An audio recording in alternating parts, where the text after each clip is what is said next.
आइए अब हम वित्त आयोग के बारे में विस्तार से अध्ययन करें।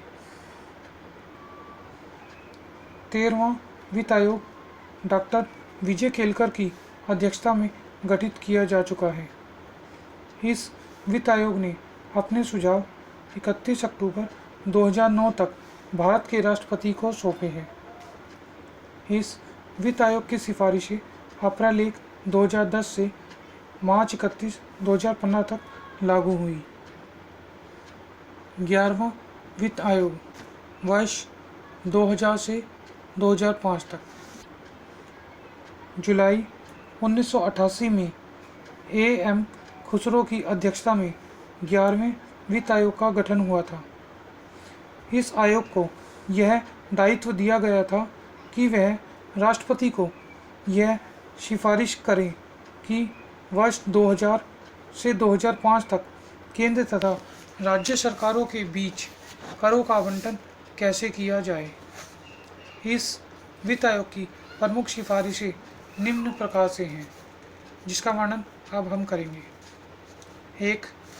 राज्य सरकारों का आगम घाटा पूरा करने हेतु वर्ष 2000 से 2001 केंद्रीय बजट में 11,000 करोड़ रुपए का प्रावधान किया गया।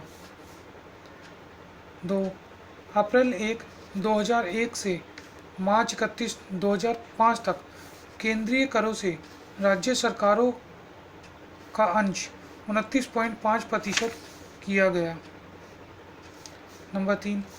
प्रशासनिक सुधारों के लिए 4,97,263 करोड़ रुपए का प्रावधान राज्यों के लिए किया गया। नंबर 4. स्थानीय सरकारों के लिए वर्ष 2000 से 2005 के अंतराल में 1,000 करोड़ का प्रावधान है, जिसमें वार्षिक 600 करोड़ ग्रामीण सरकार और वार्षिक 400 करोड़ शहरी सरकार के लिए रखे गए हैं। नंबर 5. राज्यों को आपदा कोषों के संचालन के लिए वर्ष 2000 से 2005 तक 11,000 करोड़ रुपए से अधिक का प्रावधान है। नंबर 6. राज्यों का आगम घाटा कम करने के लिए एक वित्तीय सुधार कार्यक्रम का प्रावधान भी है। 7. यहाँ 1971 की जनगणना के आधार पर सभी राज्यों को प्रोत्साहन देने की व्यवस्था की गई है। नंबर 8. बेहतर विकास के लिए राज्य सरकारों को आर्थिक सहायता तथा खुले बाजार से ऋण संग्रहण करने का प्रावधान किया गया है। अब हम 12वें वित्त आयोग के बारे में पढ़ेंगे, जो कि वर्ष 2005 से 2010 तक के लिए लागू किया गया था। नवंबर 1, 2002 में डॉक्टर C.A. राजन की अध्यक्षता में 12वें वित्त आयोग का गठन किया गया। इसका मुख्य उद्देश्य केंद्र सरकार को सुझाव देना था, जो कि इस प्रकार हैं। नंबर 1. केंद्र तथा राज्य सरकारों के बीच संपत्ति कर आगम के वितरण। नंबर 2. भारत की कंसोलिडेटेड फंड से राज्य सरकारों को आर्थिक अनुदान देने की नीतियाँ। नंबर 3. बजट संतुलन बनाए रखने के लिए सरकार को सुझाव देना। इस आयोग के मुख्य सुझाव इस प्रकार हैं। नंबर 1. सार्वजनिक वित्तीय सुधार, जिसमें कुछ अन्य सुधार भी शामिल हैं। नंबर 1. केंद्र तथा राज्य सरकार के कर अनुपात को बढ़ाना। नंबर 2. ऋण अनुपात को वर्ष 2009-2010 तक घटाना। नंबर 3. राजकोषीय घाटा 3% होने का लक्ष्य निर्धारित किया गया। नंबर 4. वर्ष 2008-9 तक राजस्व घाटे को 0 तक लाने का लक्ष्य रखा गया। केंद्रीय कर आगम का विभाजन। नंबर 1. केंद्रीय कर आय से राज्य सरकारों का अंश 30.5% निर्धारित किया गया है। नंबर 2, सेवा कर के संदर्भ में राज्य सरकारों को मिलने वाली प्राप्तियां केंद्र सरकार के अंश से कम नहीं होनी चाहिए। नंबर 3, वर्ष 2005 से 10 तक के लिए राज्य सरकारों को पंचायती राज संस्थानों के लिए तथा शहरी स्थानीय सरकारों के लिए अनुदान का प्रावधान किया गया है। नंबर 4, पंचायतें इन अनुदानों का उपयोग करने के लिए अपना विशेष ध्यान जलपूर्ति और स्वच्छता पर दें। अब आते हैं आपदा सहायता कोष। इसमें नंबर 1, आपदा सहायता योजना जिसकी वर्तमान रूप में चालू रहने का प्रावधान है।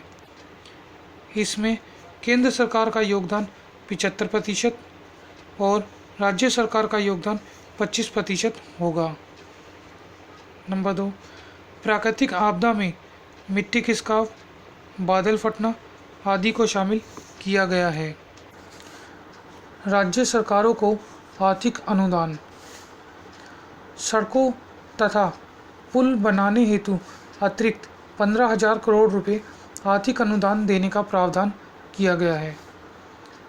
सार्वजनिक इमारतें, जल, जंगल, पुरातत्व सुरक्षा तथा राज्य की आवश्यकताओं के लिए भी आर्थिक अनुदान देने का प्रावधान किया गया है। ऋण राहत तथा सुधार उपाय, इसमें भी कई तरीके के उपाय किए गए हैं। नंबर 1, मार्च 2004 तक राज्य सरकारों को केंद्रीय ऋण को कम करने का प्रावधान किया गया है। नंबर 2, राज्यों का राजकोषीय घाटा कम करने हेतु ऋण माफ योजना का प्रावधान भी किया गया है। नंबर 3, विदेशी सहायता राशि को राज्य सरकारों को हस्तांतरण करने हेतु प्रावधान। नंबर 4, ऋण वापसी के लिए सभी राज्यों को ऋण वापसी कोष बनाने हेतु सुझाव दिए गए हैं। आइए अब हम पढ़ते हैं केंद्र राज्य वित्तीय संबंधों में मतभेद। भारत में केंद्र तथा राज्यों के बीच आर्थिक संबंध हमेशा विवादास्पद रहे हैं। अक्सर कई राज्यों में केंद्र सरकार पर आर्थिक निर्भरता के लिए अपने स्वर उजागर किए गए हैं। दूसरी ओर केंद्र सरकार राज्यों को इसलिए जिम्मेवार ठहराते हैं कि वित्तीय सुधार कार्यक्रमों का योगदान सराहनीय नहीं हो रहा है। इसलिए कई बार केंद्र और राज्यों के बीच खटास पैदा हुए हैं। केंद्र राज्य वित्तीय संबंध में जो साधारण विरोध हो रहा है वह मुख्य रूप से संसाधनों के आवंटन से संबंधित है। राज्य इसलिए विरोध कर रहे हैं कि केंद्र सरकार के अधीन कर लोचशील होते हैं जबकि राज्य सरकारों के अधीन बेलोच होते हैं और उनके कर का आधार सीमित होता है।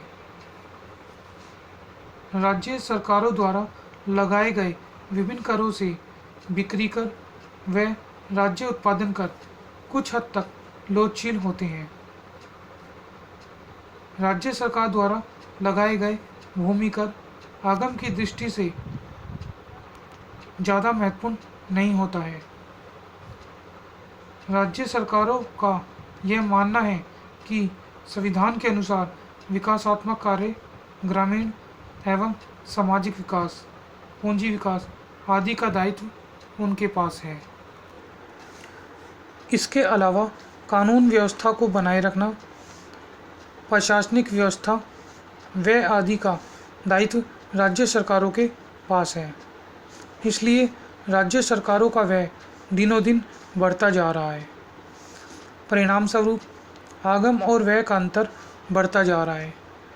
कई बार यह भी माना जाता है कि केंद्र सरकार अधिक विषयों पर कर लगाते हैं, इसके विपरीत राज्य सरकारों के लिए वित्त कम उपलब्ध होता है। राज्य सरकारों का वित्तीय संसाधन के लिए केंद्र सरकार पर अत्यधिक निर्भरता के कारण उनकी क्षमता और प्रशासनिक दायित्व कम होने लगता है। राज्य सरकारों ने अपनी पंचवर्षीय योजनाओं का लेखा जोखा केंद्रीय योजना आयोग को देने हेतु बाध्य होते हैं। इसका अर्थ यह हुआ कि राज्यों की आर्थिक गतिविधियों में केंद्र सरकार का हस्तक्षेप हमेशा रहता है, जिससे राज्य योजनाओं में राज्यों का अंश धीरे धीरे घटता जा रहा है, जबकि केंद्र सरकार द्वारा अपनाई गई योजनाओं पर ज़्यादा व्यय किया जा रहा है। केंद्र सरकार से ऋण लेने के कारण राज्यों की ऋणग्रस्तता बढ़ती जा रही है। इस विषय में केंद्र सरकार ने एक आयोग का गठन किया है, जिसका नाम सरकारीय आयोग है। केंद्र सरकार द्वारा नियुक्त किए गए सरकारीय आयोग ने अपनी रिपोर्ट सरकार को 1988 में सौंप दी थी। इस कमीशन के अनुसार राष्ट्र की एकता एवं अखंडता बनाए रखने के लिए केंद्र राज्य वित्तीय संबंध में अधिक सुधारों को नकारा गया। इस आयोग की कई सिफारिशें केंद्र सरकार ने मान ली तथा कुछ सिफारिशों को छोड़ दिया गया, परंतु सरकारीय कमीशन की सिफारिशें केंद्र राज्य वित्तीय संबंधों में सुधार हेतु कारगर साबित नहीं हुई और यह विषय अभी भी चर्चा का विषय बना हुआ है। आशा करता हूँ कि आपको ये सब विस्तार से समझ आया होगा। धन्यवाद।